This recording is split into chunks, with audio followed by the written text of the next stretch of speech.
right, Erev Tov, welcome back. It is so good to be home. As much as all the travels were great, there's nothing like home. So forgive me, anybody else, we love you, but we love our community here more. There's an interesting poem, and I don't really like poems because they're usually weird and everybody makes up their own interpretation. But this my 7th grade teacher read to us, a poem by Emily Dickinson. She was an author from the 1800s, think of Civil War. And she wrote a very interesting poem I want to read to you. It's called Tell All the Truth, but Tell It Slant. Tell all the truth, but tell it slant. Success in circuit lies. Too bright for our infirm delight, the truth's superb surprise. As lightning to the children eased, with explanation kind, the truth must dazzle gradually, or every man be blind. So Emily Dickinson says, when you tell the truth, if you say it the way it is, the people who tell you, I have to say things the way it is, and then they start saying horrible things, most people are unable to accept that. Most people can't absorb it. She says, so if you tell the truth, say it. I'm not telling you to lie, but tell it with a slant, because if you're going to strike people like lightning, then everybody's going to turn blind. Now, I'm not telling you that halachically she's correct. But today I want to have an interesting conversation where the last few weeks we talked about a genre of tales that I dub the Hasidic tales that you don't find predominantly in the Sephardic world, of exaggerated, mystical, outlandish stories. Today I want to talk about the flip side, which is why in the same circles who are so unafraid to tell you the most outlandish stories, when it comes to being honest and telling you truthful stories and details and facts about the giants that they've created, why is there such an aversion to telling the truth? What is the fear of telling stories as is? And I want to walk you through 2 different concepts. One I call the noble reason, and the second one is the ignoble. What does ignoble mean? The opposite of noble, meaning the not so good. And then I want to show you why it's not true. So the excuse is not true, but let's start with the noble. Why do you think people would be afraid to tell stories as is? What is the fear of telling stories truthfully? Avinam. Okay, public embarrassment. That's a good one, right? Sometimes if you... Okay, people may not believe them. Oh.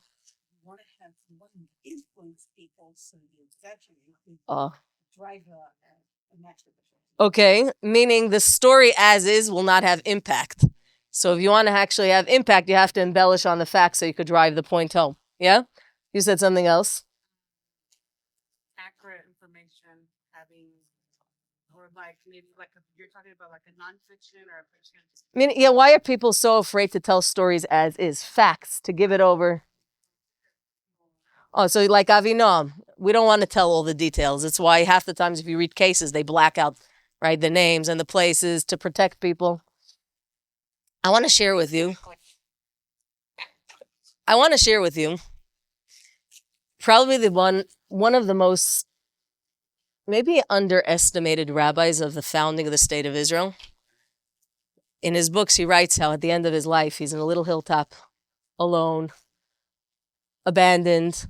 The religious people hate him. The Zionists don't want him. And yet in his prime and in his books, you realize what an influential figure it is. For those of you unfamiliar, Harav Maimon, also known as Harav Yehuda Leib Maimon Fishman. Alav Shalom. Now let me tell you a little bit about him, but I really want to tell you about his daughter Geula. So Harav Maimon Fishman was originally from Europe.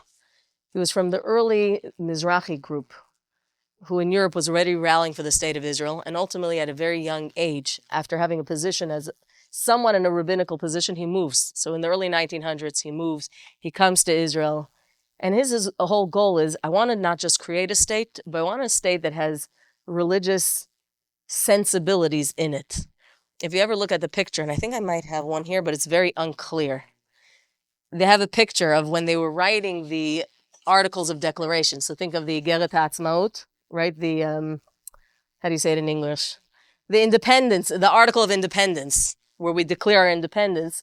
You have a picture, Declaration of Independence. You have a picture over here of Ben Gurion speaking, and to the left of him, a very unclear picture. To the left of him is Rabbi Yehuda Leib Maimon Fishman sitting. And if you ever listen to one of the recordings, after they announced the proclamation, where he signed on it, he's the one who then screams the Shehechiyanu, where everybody answers Amen. And you find something very interesting. The reason his name is Maimon is because his family actually traced themselves to the Rambam. The reason his name is Fishman, because his parents died, unfortunately, when he was very young. He was adopted. And they gave out papers, different papers, and his happened to say Fishman on it. It had nothing to do with his family, but that became part of his last name, which is why he always insisted on using Maimon. Unfortunately, his ideas were not necessarily well accepted. Though they were pretty, and you read them, they're pretty moderate. And that's probably why. When you're moderate, you have a good quote you always say about, I think, Margaret Thatcher. Yeah? That when you stand in the middle of the road, you get hit by both directions. It's true. He wasn't Zionist enough. He wasn't religious enough. He wasn't this enough. And that's unfortunately where he ends up dying in a small little hilltop, almost erased from history. But if you read his books, you realize what an incredible mind, what an incredible thinker. Mossad Harav Kook, who founded it? He did.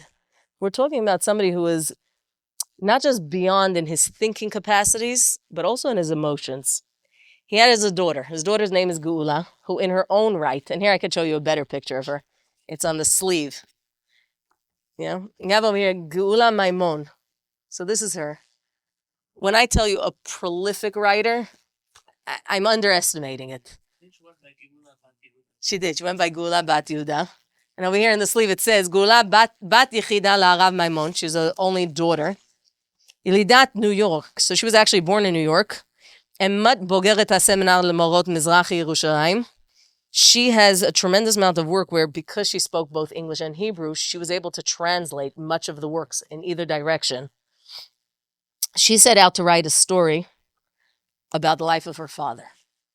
Now, in her introduction, and this is what I want to read to you, she brings a quote from Rabbi Yehuda Leib Maimon's book himself. I found it to be a very emotional piece. I want to read. He says, so this is from his book, Leman Tzion Lo Echeshe. Rachel, did we once buy you a set? Do I remember? Why do I remember that? Not of that? Rabbi Yehuda Leib Maimon says, לאחר אריכות ימיי ושנותיי, ימצאו אחדים, ידידים ומתנגדים, אשר ינסו לכתוב את תולדותי, וכמובן, יוסיף כל אחד להגזים, יתרונות או חסרונות, אם לשבט ואם לחסד, אבל ברור לי שאין איש בעולם אשר יכול לספר את תולדותי כמוני אני. Because I know what's going to happen. When I pass away, there are going to be all kinds of people. There are going to be people who love me. There are going to be people who hate me. They're all going to try to write biographies about me. Some of them are going to exaggerate of how good I was. Some of them are going to exaggerate how bad I was. But nobody's actually going to understand me. Why? גם הקרובים ביותר אליי אינם יכולים לדעת כמוני את כל אשר חפצתי לעשות. את אשר קרה לי וכיצד השפיעו המקרים הללו עליי ועל נפשי. Even the people who are close to me, they're never going to know what really happened in the depth of my heart. What really did I feel? What are the outside events that inspired my life and my trajectory? מי שאינו יודע את ענייני הפנימיים, את שלשלת ימי חיי, עם כל החוליות של צרות וייסורים, ששוני ויגון צערי, ולפעמים העונג שבצר, את אשר חפצתי להיות, ואשר אינני באמת. את כל מעשי הטובים והרעים, את כל חטאי ופשעי, ואת צדקתי, את כל החיוב והשלילי שבי. He said, who's going to know all the beautiful interwovenness of my soul? The events of my life that caused me tremendous pain. The events that through the pain I found some growth and meaning. Who's ever going to be able to really get to the depth of me? את כל חטאי ופשעי, מי שאינו יודע כל זאת, ומי שאינו יודע את המניעים הנסתרים והנעלמים שבנפשי, את כל ניצוצות האור והחושך שבנשמתי, את כל אשר השפעתי על אחרים בסביבותי, ואת אשר השפיעו אחרים עליי, את מעשי ועלילותיי החופשיים והאנוסים, את אשר קיבלתי בירושה מהורים ומאבות אבותיי. He says, who's going to know? Who's going to know what's hidden in the depth of my heart? I didn't grow up in a vacuum. So how do you know? You see, we see a person, but what do you know about the person? So you know them 1 year, 2 years, 5 years. We know that sometimes there are years later that certain events trigger something. But how could you have known? Of course you couldn't know, because you're not me. And there's so much that makes it, it's always interesting to me when people have the audacity to think they know somebody else and then to judge them for it. A human being is so complex. There are so many different parts of who we are. In fact, when I had just gotten married, I always felt this schism. See, I come from Borough Park and then from Israel, but from Mea Shearim. So two different planets. In fact, when my husband would tell me certain references, I would always tell him, pretend I didn't grow up in Brooklyn. Pretend I'm from Mars. Because the world you come from and the world I come from couldn't be more different. But I remember this feeling that every time I would fly back either to New York or to visit my parents, I felt like I was visiting a different me. And I would always pray, when are the me's in these different places going to become one? When is there going to be a cohesive me that's not just the me of New York and Borough Park and the me to Mea Shearim and the me to San Diego? And I think many of us have that. We go through our own gilgulim, right? The places we live, the people we encounter. Rabbi Yehuda Mamon says, unless you know that about me and the influences that I had at others and those who influenced me and they shaped me, how in the world can you encompass me? מי שאינו יודע כל חיי החיצוניים והפנימיים, את כל החליפות והתמורות שבהם, ועם כל הקבוע והמתמיד שבהם, האם יכול לתאר אותי או לספר על אודותיי? Could you really even tell anything about me? כל מי שאינו יודע את חסרונותיי ופגימותיי, את כל האורות והצללים שבנפשי, יכול לכתוב רק קטעים, פירורים ושברי סיפורים. If you don't know the whole me, and you can't, so what are you going to be able to tell about me? Snippets, stories, breadcrumbs? אבל לא יתאר את המסכת כולה כמות שהיא. But you'll never be able to tell the whole story. This he writes about himself. So then his daughter Geula goes on, and in the next paragraph she says the following. She says, למקרה הדברים הללו, כמעט ורפתה היד והרצון להעלות פרשת חייו ומעשיו בספר נתקף בספק. She said, once I read this in my father's diaries, I already felt no will or desire to write any book about him. Forget about an autobiography, forget about recording his stories. He's right. אך בהרהור שני אמרתי לנפשי, but when I thought about it again, I had a second feeling. ומי אם לא אני? If not me, the daughter, who could tell? אני שידעתיו כפי שקרוב ביותר מסוגל לדעת. I happen to be somebody who is so close. אני שידעתי את שלשלת ימי חייו עם כל החוליות. I knew his life with all the different variants in it. של צער ועונג. אני שראיתי בשעות של דכדוך וברגעים של התרוממות, בעיתות של פעולה נמרצת ודריכה על בדחילו הולכים במתי, על ובימים אין חפץ בהם של זקנה וקלות הכוחות.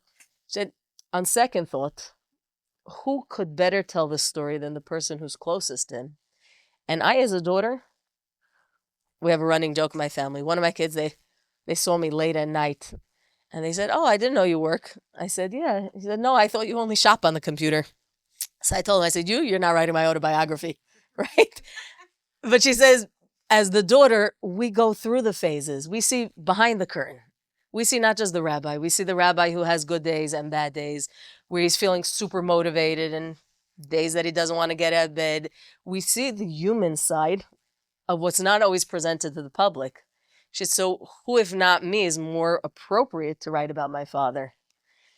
בדחילו ורחימו ישבתי על שולחן הכתיבה כשכולי תפילה. Such a beautiful sentence. She said, I sat down trembling to my writing station, and all I could do was pray. שלא לקלקל, לא לפגום, לא לעמם האורות. ותפילה זו לוויתני לאורך כל הדרך. All I prayed for is, let me not destroy anything. Let me not take any image and distort it. Let me not bring anything that is untrue. Let me not paint anything that is unreal. יודע ידעתי, כי בכתיבות ביוגרפיה אסור שתיגבר מידת הרחימו. That I knew that if I'm the one who's writing the biography, the rechimu, the side of me who wants to, of course, it's my dad. I want to make him look good. I want to embellish. I want to make it all positive. That I had to make sure that I kept that in check. יש לחתור ללא הפסק על האמת העובדתית כמות שהייתה. אין להעלים, אין לטשטש ואין לייפות. My job was not to embellish. My job was not to recreate. My job was not to use an imagination because I needed to be a faithful editor. ברם, אסור להתחרקש גם לאהבה, כי לאהוב משמו להבין. לרדת לעומק הנפש האהובה. לראות הדברים כפי שהתרחשו בפנים, ולא רק כפי שנתגלו בחוץ. So the flip side, it had the sensitive balance of I can't deny the love. Because to love is to know. And the depth that I knew, I couldn't hide from the world. So I'm not coming as a sterile historiographer who's coming to record facts and dates and names and numbers. I'm coming as somebody who deeply loved. And I have to be able to present that. מן השביל הזה, בעל שני הכיוונים. She said, from this I came from two of these directions. של הנתינות העובדות לאמיתן מחד, והראתן מתוך השתקפות פנימית מאידך, השתדלתי שלא לסטות וכך עברתי על מקשים רבים, לחמתי בפיתויים וגברתי על מאמרות. מכאן ואילך הדברים מובאים למשפט הקורא. Should I did my best, on the one hand, to be objective, to be able to bring you the information as is, and on the other hand, not to lose the human touch, not to lose the element that made me the most wonderful candidate for this job. And she ends off of, קראתי לספר בשם שקראתי מאחר וסיפור חייו, and then she tells us why she called the book. And she ends off, תודה לאישי, thank you to my husband, יצחק רפאל, ולבני הרב שילה, על העידוד וחיזוק היד, גאולה בת יהודה, ירושלים ח' תמוז, תשל"ט. And I think you find here a noble side of why people are afraid to tell stories as is. Because the one who the book is written about shares with us the danger. How are you going to talk about me when me is so complex? And by definition, when you say one thing, so there's an omission of something else. It's why when the Tefillah Emet V'Yatziv V'Nachon was composed, the question is, how could you give attributes to HaKadosh Baruch Hu? You have this all the time with people. If you compliment one person, they say, so what about me? That means I'm bad? No, it doesn't. It just means I was talking about them. But very often when we give attributes, when we say certain things, so then we create a box. And that box becomes very limiting. And often you find that the people who want to be truthful and honor the legacy of people who were great, people who they felt close to, they shy away from it. Not because they want to be dishonest, but to the contrary. It's because they're concerned that anything they might say will then put this person into a box. That neat package, we know in Hebrew, the word, I think you just shared this somewhere. I don't even know where you shared this, about the word for speech. So there are two very interesting words we use. How do you say word in Hebrew? Or a milah, a word, or a teva. Now, a milah, that we know. What is milah? Oh, very good. Brit milah. Milah, literally, it means a cut, an incision, some kind of, right? A teva. What's a teva? Tevat Noach. Oh, it's an ark, but it's really not. What is a teva? It's a box. It's a box. The word for word tells us intrinsically what words do. You see, if I didn't speak, so the imagination is up to you. But the minute you use speech, it obviously tells you something, but it also confines it. Now it can't mean anything other than I told you. That's one. I think that's the noble side of why you don't have this genre of truthful stories. But my feeling is that Geula Bat Yehuda, she's the anomaly in this field. It's not why we don't have truthful stories. Rather, it's a second reason. I call it the ignoble side of things. Let me tell you about that. It's a real word. It's a real word. Okay. No, for that, I have to take you to Hasidic tales. Forgive me. So there's a famous researcher who, when I was actually doing my research, I wanted to reach out to her because I so much appreciated reading her work. And then I looked her up. I wanted to get her email address and found out that unfortunately she had passed away just a few months before I decided to reach out. Her name is Ada Rappaport.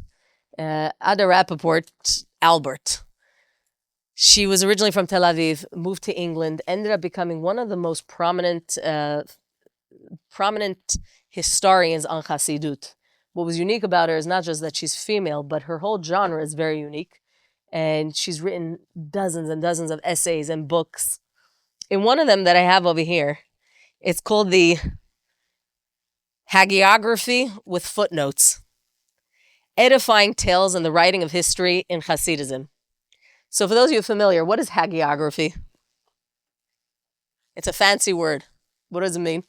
So unlike biographies, which are true stories that are telling of people's lives, or autobiography of self, yeah? I think hagiography are stories of saints. Very good. It started off as stories of saints, but then became its own genre of not just stories of saints, but stories of saints that are so outlandish, that are so grand, and the purpose no longer is historical relevance, but the lessons that we are trying to gain out of them. So, what? Exactly. So now the Hasidim just did copy and paste. They are not the first ones. You find this genre coming up already in the 3rd and 4th century, thanks to the Catholics. They later on embellish on it we're talking about 1700s, just about the time of the birth of Hasidut, where you have martyrs and saints and stories.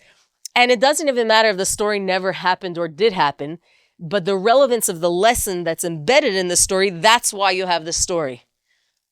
So in her introduction, she quotes from Echad Ha'am. I didn't know Echad Ha'am was from the city of my grandparents, Skver. And my grandfather was the first mayor of the town of Skver, actually in New York. But he talks about, now I'm gonna disagree with him. Okay, he's talking about stories about Moshe Rabbeinu. I'm applying it not to Moshe Rabbeinu. But she quotes, she says, surely it is obvious that the real great men of history, the men that is, who have become forces in the life of humanity, are not actual, concrete persons who existed in a certain age. There is not a single great man in history of whom popular fancy has not drawn a picture entirely different from the actual man. And it is this imaginary conception, created by the masses to suit their needs and inclination, that is the real great man. So you have figures in history that existed, but the fantastical stories around them, the persona that was created, almost never match the actual person. And so it is when learned scholars burrow in the dust of ancient books and manuscripts in order to raise the great men of history from the grave in their true shapes, believing the while that they are sacrificing their eyesight for the sake of historical truth. These scholars will not appreciate the simple fact that not every archaeological truth is also historical truth. So you have these historians who go on their mission is to uncover the true, fill in whatever, the true Jesus, the true Baal Shem Tov, the true, and then they're very, very disappointed. Because more often than not, what they find doesn't match at all the fiction that was created around these leaders. You know, they say, how do you know that Moshe Rabbeinu was Satmar? How do you know? How? So they say that Moshe Rabbeinu was how tall? 10 amot. Yeah, he was 10 amot tall. How tall was the roof of the Mishkan? 10 amot. If Moshe Rabbeinu was coming to the Mishkan with a hat, and he's 10 amot, and the Mishkan is 10 amot, the only kind of hat he could have worn was, you ever see Satmar Hasidim? Their hats are very, very flat. So it must be he was Satmar. Oh, so you might say, maybe Moshe Rabbeinu didn't wear a hat? No, God forbid. How could you say such heresy? Right? Now, this story sounds nuts. Right? To some of you might not even get the story, because what does that mean?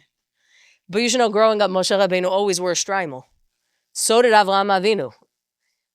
And then you realize that there's a whole genre of rewriting history that has nothing to do with accuracy as much as we have life lessons we want to embed. We have certain attitudes, certain ethos, certain culture that we want our people to believe.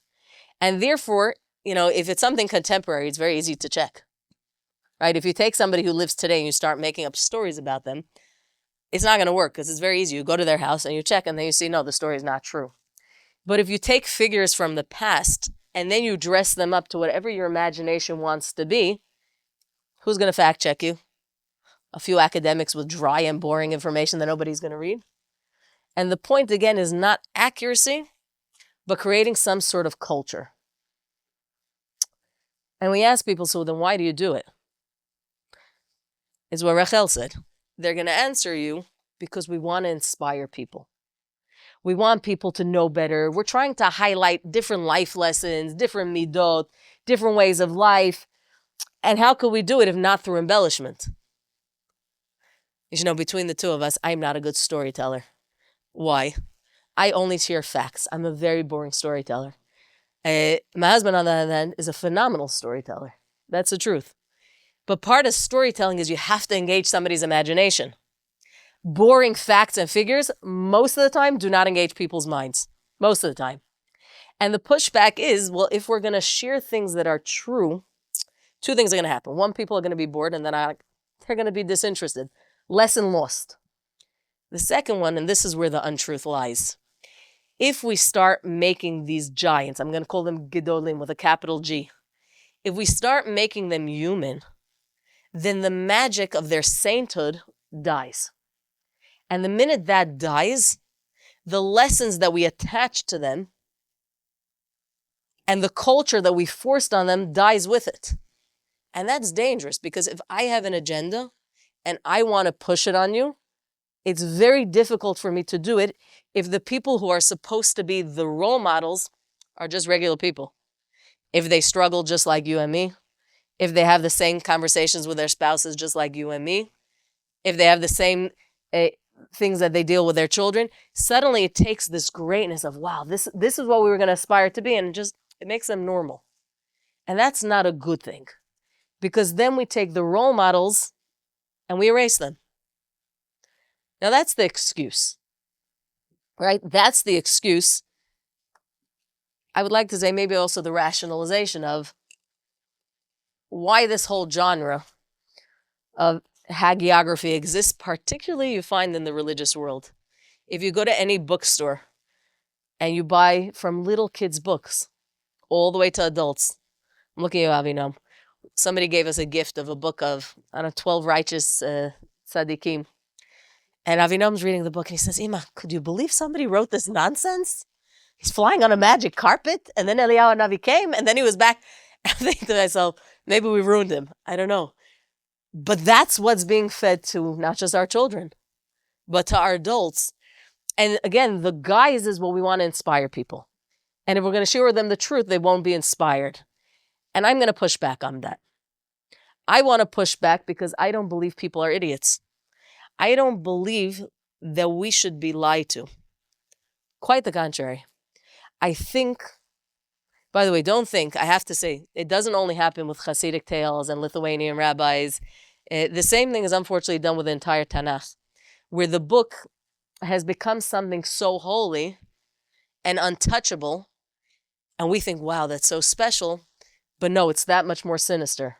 Because if I never open the book and learn about David HaMelech going to war, then I never have to contend with the fact that the Jews always went to the army.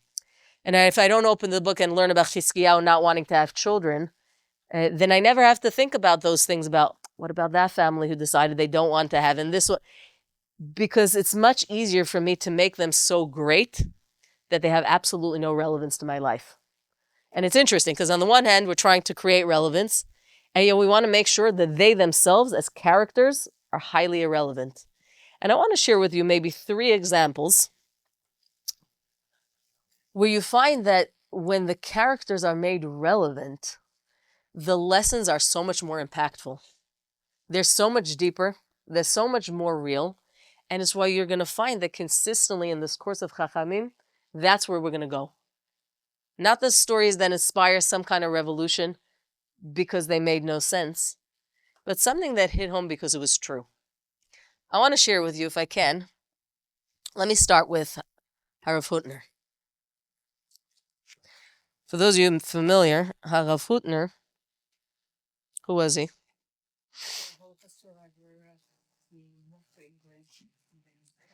Rav Hutner is famously known for being the Rosh Yeshiva of Yeshivat Chaim Berlin in Flatbush, a very special Talmid Chacham. When I say very special, for those of you familiar, for example, with Rabbi Freifeld from Shar Yoshev and Far Rockaway, okay, friends, students, old school Talmidei Chachamim. Yeah, old school Talmid. Now, Rabbi Yitzchak Hutner wrote a book called The Pachad Yitzchak. Not to be confused, there is another Pachad Yitzchak, but that is not him. And we're talking about a personality that, after the war, was really able to bring broken souls together. So he has a student who writes him a letter, and at the end, you'll see what the letter is, but this is his response. Okay?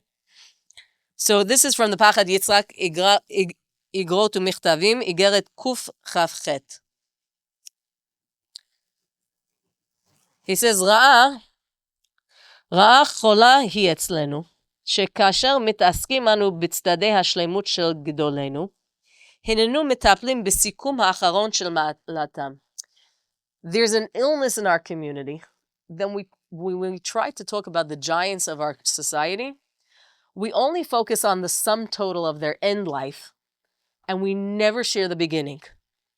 מספרים אנו על דרכי השלמות שלהם, בשעה שאנחנו מדלגים על המאבק הפנימי שהתחולל בנפשם. We talk about their greatness, their wholesomeness, and we always skip over on the inner chaos and struggles that they lived with their entire life. הרושם של שיחתנו על הגדולים מתקבל כאילו יוצא מתחת יד היוצר בקומתם ובצביונם. הכל משוחחים ומתפעלים ומרימים על נס על טהרת הלשון של בעל החפץ חיים זצ"ל. He says, for example, everybody talks about the holy Chafetz Chaim and his pure tongue. אבל מי יודע מן כל המלחמות, המאבקים, המכשולים, הנפילות והנסיגות לאחור שמצא החפץ חיים בדרך המלחמה שלו עם היצר הרע. But who talks about the struggles, the pitfalls, the times that he fell in battle? משל אחד מני אלף. He said, it's nice, you bring one example of his Tarat HaLashon, which is true. But what about the thousands of other struggles he had that were never addressed? ודי לנבון שכמותך, לדון מן הפרט אל הכלל. He's telling his student, you're wise enough to understand. I gave you one example, now apply it to all the other names. Rabbi, put in the blank. התוצאה מזה היא, כשנער, בעל רוח, בעל שאיפה, בעל תסיסה, מוצא בעצמו מכשולים, נפילות, ירידות, הרי הוא דומה בעיניו כבלתי שתול בבית השם. The result of this, you have an average young person who they're trying, they want, their heart desires to be better, they want to do more, but they're struggling. And they think to themselves, I'm probably never going to be shatul b'beit Hashem. How am I ever going to be planted? Huh? Oh, yafeh. But when he's looking up to his role models, he says, look at these giants. They were born, what do we say? They were born ready. When they were nursing from their mom, they were learning Mishnayot. And when they were 3 years old, they knew the entire Torah Ba'al Peh. And at 15 months, they knew Shas and Poski. And the average youth, when he's struggling, feels so alone. You know, it's one thing to have a bad day. It's another thing to think you're the only person in the world who's having a bad day. It makes a bad day worse. It's that's right. They were because they humanized. There you go. They humanized the rabbis. And what happens? שלפי דמיונות של נער זה, להיות שתול בבית השם, פירושו, הוא לשבת בשלוות הנפש, על נאות דשא, על מי מנוחות, ולענות מיצרו הטוב כדרך שצדיקים נהנים מזיו השכינה, שעטרותיהם בראשיהם במסיבת גן עדן. ולהידך גיסא, לא להיות מורגז מסערת היצר דרך הכתוב של במתים חופשי. He says, because we've created in the mind of the youth that what does it mean to be a tzaddik? I have menuchat hanefesh. I sit with my yetzer tov. All I do is sit with a Gemara and I learn. And the only thing I need to focus on is what is the next Tana say. When we lighten to say, no, most of where your growth is going to be happening when you're in the trenches, when you're struggling, when you're so deep down in the dark, that's where you're going to find your godliness.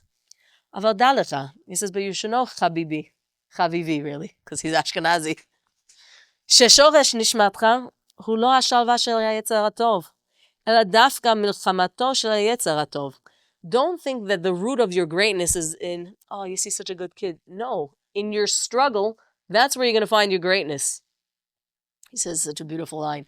ומכתבך היקר, הנלבב מעיד כמה עדים, כי אכן לוחם נאמן אתה, בצבאותיו של היצר הטוב. He said, and it's obvious to me in your beautiful letter, how much you battle. And that you're on the good side of the battle. בוודאי שהנך נכשל, ועומד להיות נכשל. I want to tell you for sure you've stumbled, and you're going to fall again. אין בזה משום פתיחת פה לשטן. He said, don't think I'm saying this like, אל תפתח, no, don't make me fall. It's human nature. Human nature is if you're a human being, you're going to do good things, you're going to do bad things. There are some days that are going to be amazing, and there are other days, there are other days that are going to be that much more difficult. ובכמה מערכת תפול אבל אני מבטיח לך שאחר הפסד כל המערכות תצא מן המלחמה כשזר הניצחון על ראשך והטרף החד מפרפר בין שינייך. I'm telling you that at the end you're going to come out victorious. You're going to have the prey still in your teeth. החכם מכל אדם, who's the החכם מכל אדם? שלמה המלך. Very good. אמר 7 ייפול צדיק וקם. The tzaddik, how many times does he fall?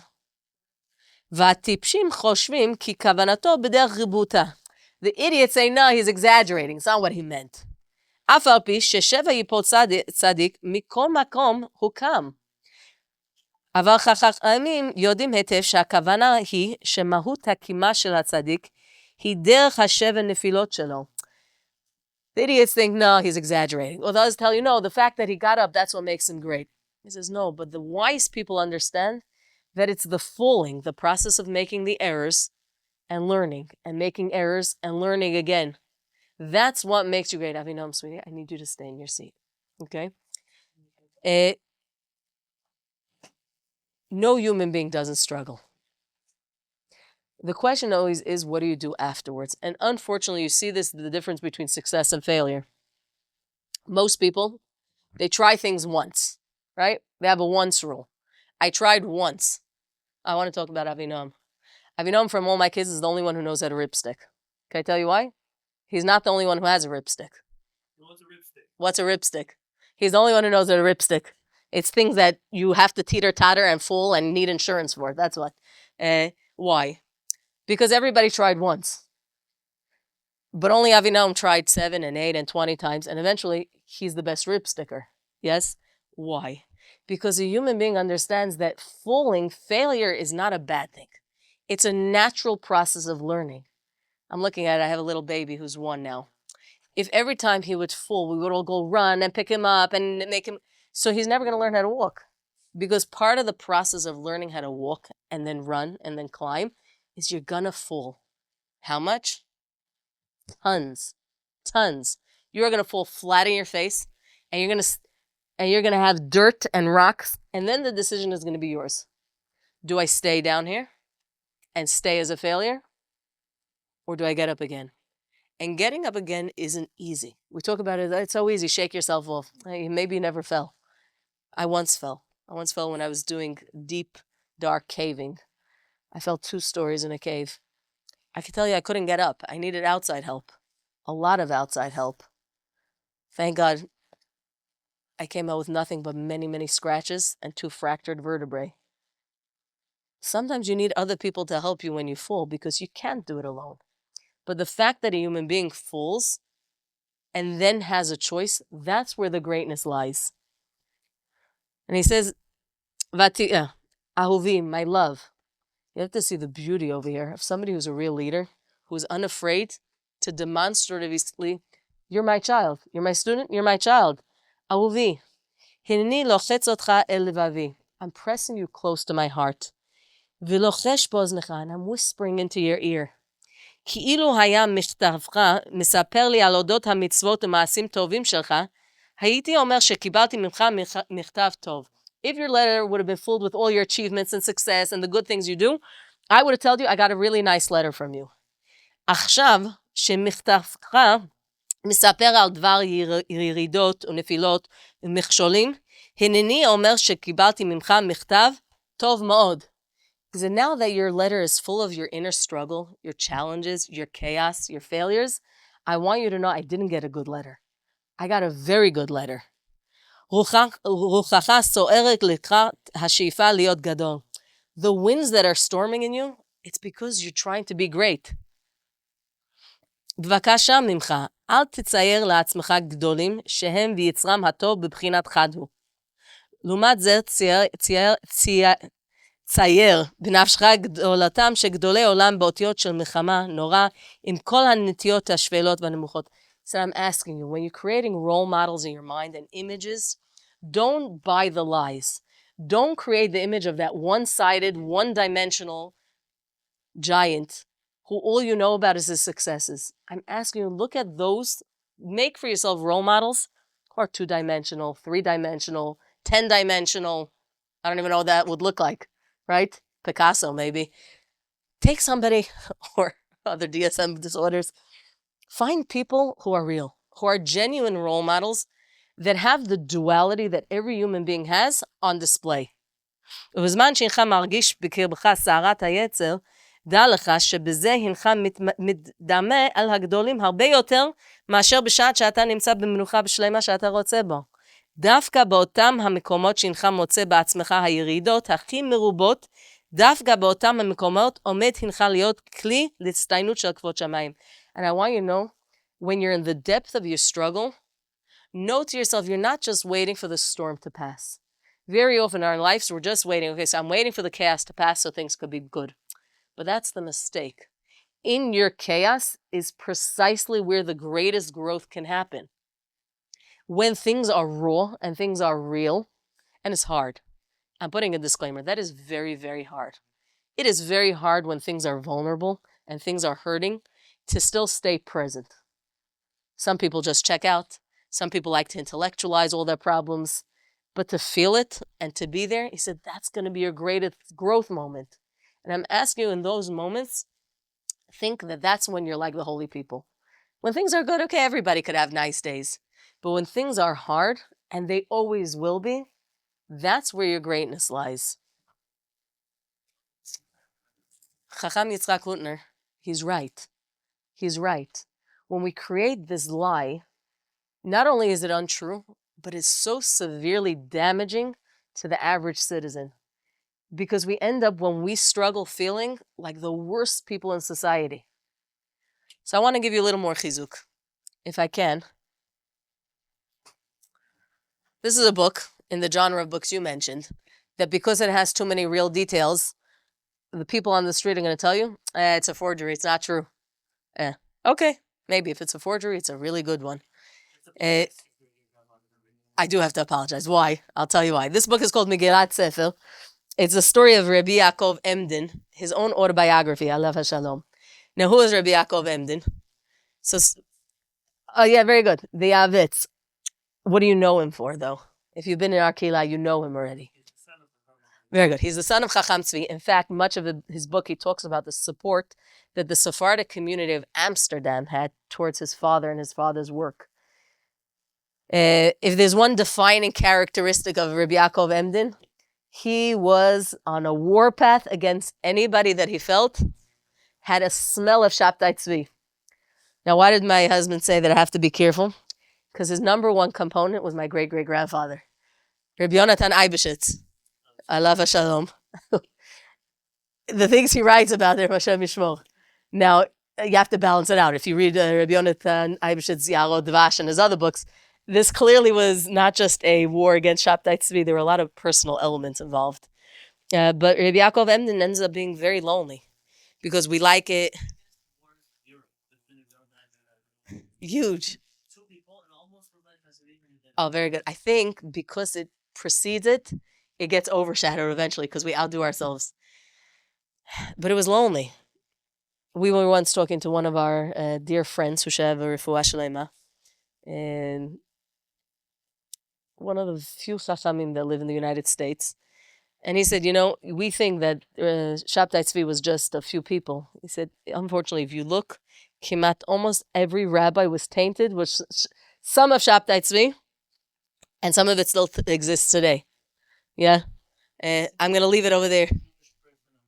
Is this for me? Thank you. You didn't mean, no, I didn't. There may be no person on earth Shaq, whose grandparents did not believe in God. Maybe no. Hashem Yishmor. So Rabbi Yaakov Emden writes an autobiography. It's quite chaotic, but I want to read to you 2 passages from it. 3. Okay? First, he talks about his father. We're talking about Chacham Tzvi. Why is he called Chacham Tzvi? Because he spent time in the Sephardic countries and he came back trying to change Europe. But if you know anything about European Jews, you're going to have an easy time changing a rock. So, yeah. Yeah. So he writes about his father. Huh? He was Ashkenazi, but he did teshuvah.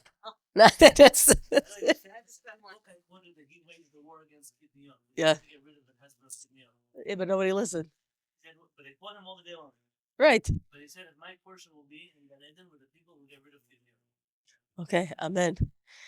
So he's talking about his parents. He says, now, this is Rabbi Yaakov Emden talking. He says, now I've already noted above that when my mother was pregnant with me, my father was inflicted with such a severe attack of melancholy because of the loss of all his assets that the doctors despaired of effecting a cure. Melancholy is what we would today call clinical depression. But God's tender mercy sustained him and restored him back to full health just a few days before I was born. Imagine writing that about any gadol today. You mean they had mental health issues? You mean they weren't human? You mean that, forget about printing. They're not getting shidduchim. Nobody's marrying their children. I can't talk more, but I had somebody who, if I tell you her last name, is one of the giants in the contemporary Orthodox world. And she told me, you don't know how much mental illness my family has. I said, okay, all families do. She said, no, mine is special because they don't take care of it. Because we come from such prestigious pedigree, there's nobody we could go see. Because if we go see anybody and we get treated, God forbid, people are going to know we're human. Okay, you know who else had the same complex? Paro. They said that's why he used to go to the Nile River, because he was God. And if he's God, he for sure doesn't have to ever use the restroom. So he only went in the night. It's not normal. And again, you want to harm yourself, that's one thing. But then when we purport these are the people that we should look up to, it's dangerous. He adds over here. This is Rabbi Yaakov Emden talking about himself. He says, hence, when the barley is gone from the pitcher, strife comes knocking at the door. This is a quote from the Gemara. So that my wife and I were constantly quarreling, and we were on the verge of separating. All this, very good. He says, the minute I lost my money, life at home became very hard. Life at home became hard, so hard that me and my wife couldn't stop fighting. We couldn't stop fighting, that we were on the brink of separating. All this robbed me of any peace and tranquility. Indeed, I haven't enjoyed a peaceful day since my early youth, the blossoming of my childhood, from the womb of the dawn when I should have enjoyed the dew of my youth. But my childhood and youth was spent in affliction, for I was constantly confronted with distress and torment, with considerable worries both at home and in the world at large, so that any joy I ever experienced was tinged with darkness. Again, something very human. He had parnasa. Finances weren't always great. He couldn't steal the money from the kupa. He couldn't just collect everybody's funds, so he had to work. And things didn't always work out well. And he's being honest and saying, when things didn't work out well financially, my shlom bayit was on the rocks. Imagine hearing that from a rabbi and still being able to say, but he's somebody I admire, I respect. I know, unfortunately, we taught the world that the minute somebody discloses something about themselves like that, he's not a rabbi. Oh, he can't be my leader anymore because he's not perfect. I want to read to you one more passage. This is a little longer. He's married. He was traveling for all kinds of reasons. And he writes, in Prague, I experienced a challenge similar to that of the biblical saintly Yosef. In fact, mine was somewhat more challenging. I was then a passionate young individual who had been separated from his spouse for a considerable period.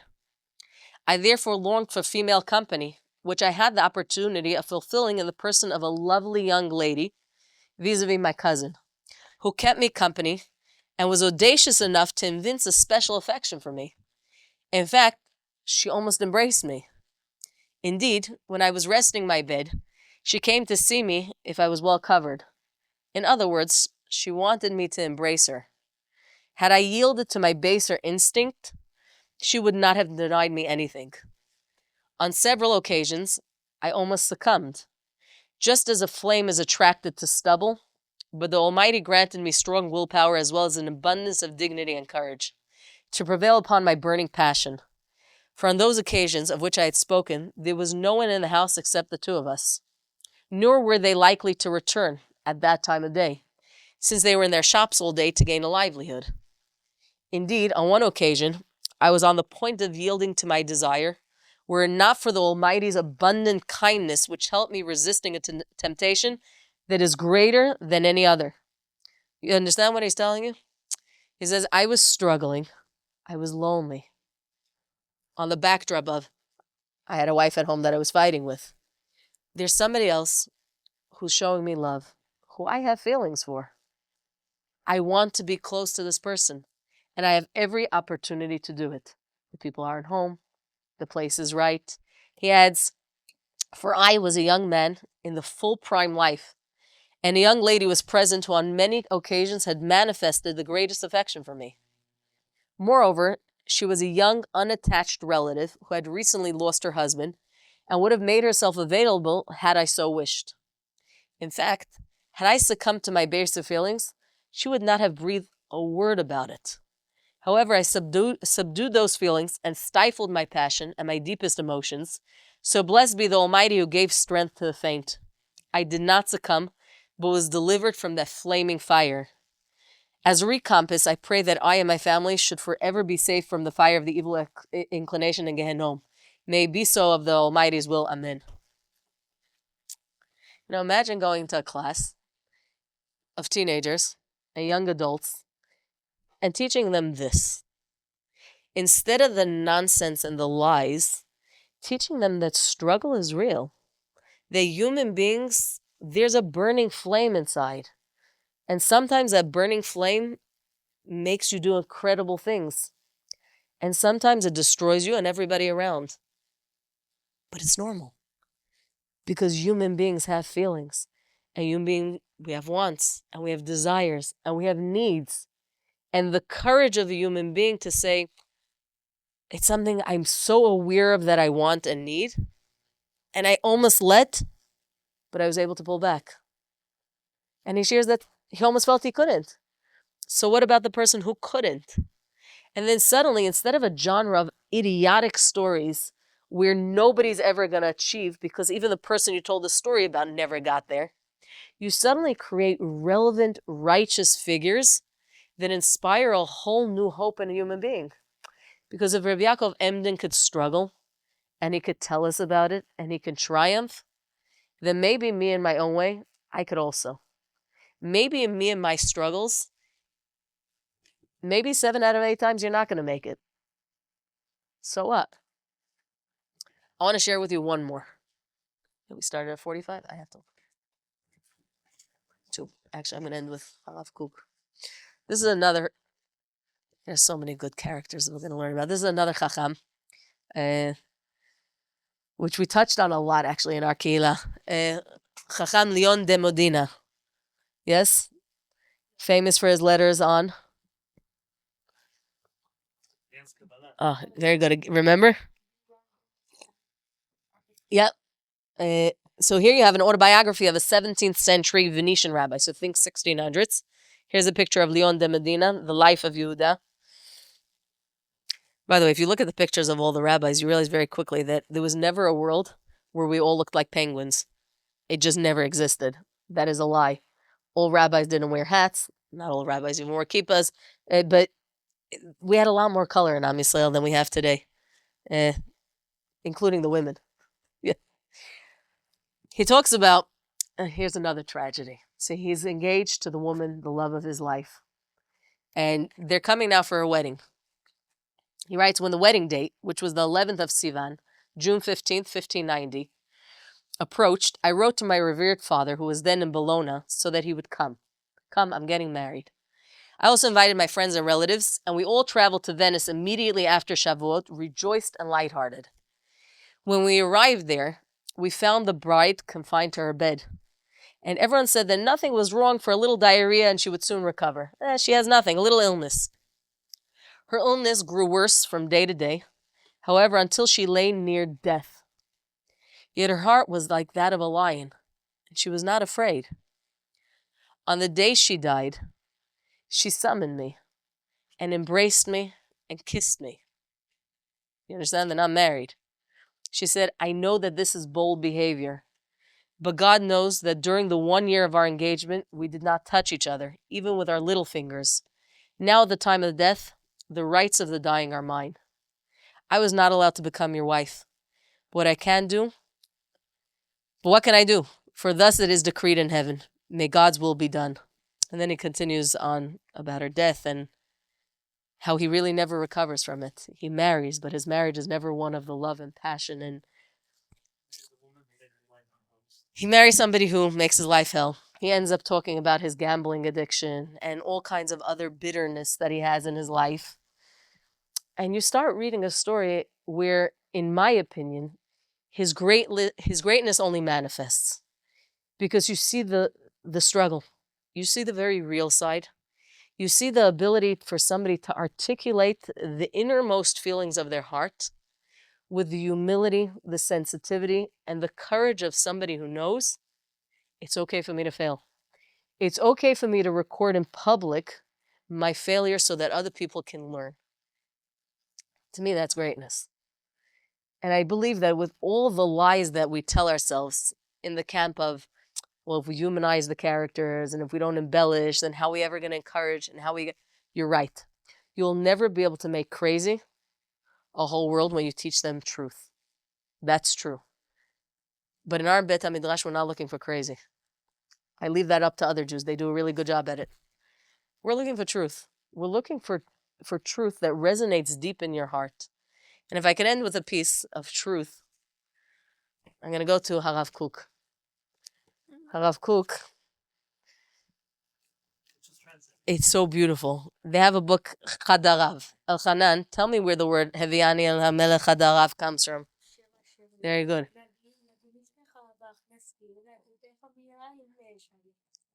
מה זה חדריו? Oh, very good. To my inner chambers. Who comes to your bedroom? Hopefully nobody.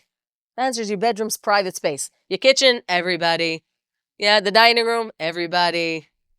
The porch, everybody. The bathroom when you need. Bedrooms are private places. You lock the door, it's just for you. It's just for you and your loved one. Harav Kook takes us there.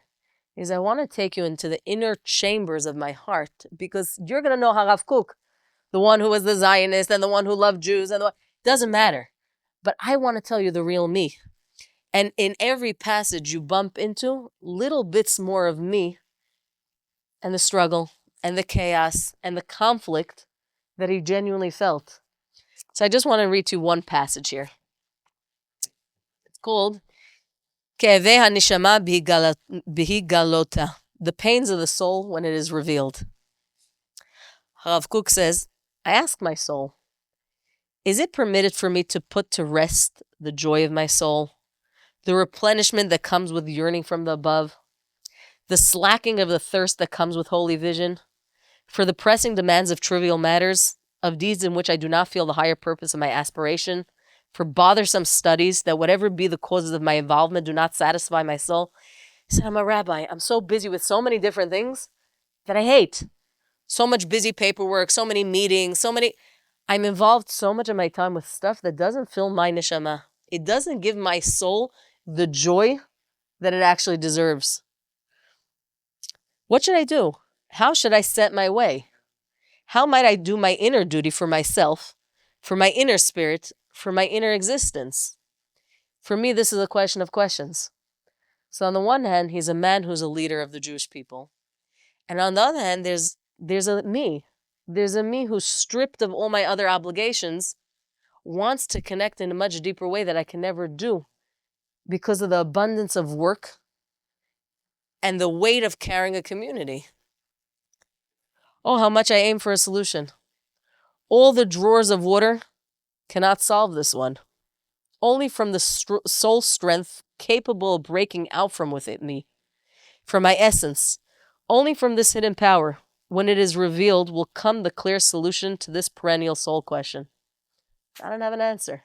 It doesn't matter. With all the solutions I think about and I don't know. I don't know how to resolve the inner conflicts of my soul that want to do one thing and yet are obligated to do something else. They want to share one part of me and not another. And if you look through his text, much of this book touches on this, where he talks about the persona of somebody who wants to strive for more, strive for better, be greater, and yet has other things that are tugging at him, whether it's the external, and it's not a complaint. He's not coming and complaining, I'm Kshei Olav, this is a hard nation, this is a bad nation. Simply, it's a sentiment of sharing, I'm a human being who's complicated. I have feelings, I have thoughts, I have wants, I have desires, and they don't always work in tandem. And my feeling is, I'm going back to where we started. Whereas Geula Bat Yehuda may be the outlier, I think that most people and most genres, when it comes to storytelling, are afraid of the truth because they know that if we bump into it, it will be that much greater and that much more impactful than their lies can ever be. But what it will do in the process is destroy the mirage of greatness, of saintlyhood, of nonsense that is attached. And I'm asking us as truth seekers on this journey, the things that I share, the things that we learn, if they make sense, if they resonate with you, if they're good, so keep them in the inner chambers of your heart. And if they don't, there's a trash can by the door. Okay, it could be nice, put it outside in the dumpster. But that's the nice thing about knowledge, where you get to take it, and then you get to critically evaluate it. And this journey and the purpose of this class is to uncover those. Because like I said, the other stories you can get from somebody else. But the teachings, the writing, the truth, the soul of the Torah, unembellished, unaltered, not edited by ChatGPT and all the AI, that's Be'ezrat Hashem our focus. And next week, we're going to talk a little bit about, okay, so what is that prototype that I'm talking about? What is this model? When I say prototype Talmid Chacham of Sephardic genre, who is he? What does it look like? And then the next class is going to be something much more logistical, which is maps, places, names, eras, history. Until then, Be'ezrat Hashem, we're wishing you Shabbat Shalom, a wonderful week. Thank you for being here and learning with us.